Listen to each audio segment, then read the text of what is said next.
Ça existait aux pauvres de nous. On oublie ça.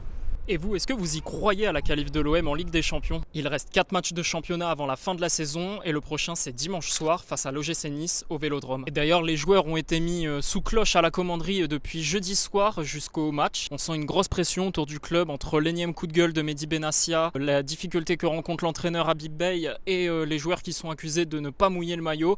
On a demandé aux supporters ce qu'ils pensaient de tout ça. Si on arrive à accrocher la Ligue des Champions, ça va être bien, mais il faut montrer. Si on n'arrive pas, c'est mérité et puis voilà, c'est comme ça. Moi, ouais, pour la fin de saison aussi, je suis pessimiste. Moi, je suis quelqu'un, normalement, je suis toujours optimiste. Je pense toujours qu'on va finir deuxième, qu'on va aller loin et tout.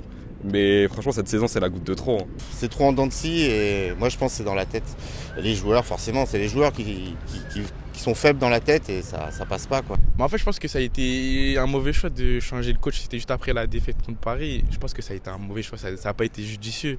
On verra l'année prochaine qui c'est qui vient, qui c'est qui s'en va. Mathématiquement, tout reste encore possible. L'Olympique Lyonnais n'est qu'à 2 points devant. Mais attention, derrière, Monaco aussi est en embuscade à 2 points derrière. Et la 7e place pourrait ne pas être qualificative si le RC Lens ne remporte pas la Coupe de France. Bref, la course à la Ligue des Champions est bel et bien lancée. Et au-delà du prestige de jouer une telle compétition, c'est aussi la manne financière qui est intéressante à récupérer pour l'OM. Après un exercice déficitaire la saison dernière qui s'est élevé à plus de 100 millions d'euros, un record pour le club.